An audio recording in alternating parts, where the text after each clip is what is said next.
السلام علیکم. زه یم ستاسو ورور ربیټ خان.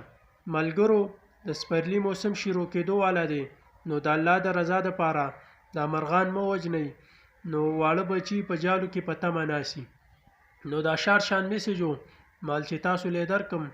نو اوس ما عبید خان ته اجازت راکئ د بلې ویډیو پورې. د الله په امان.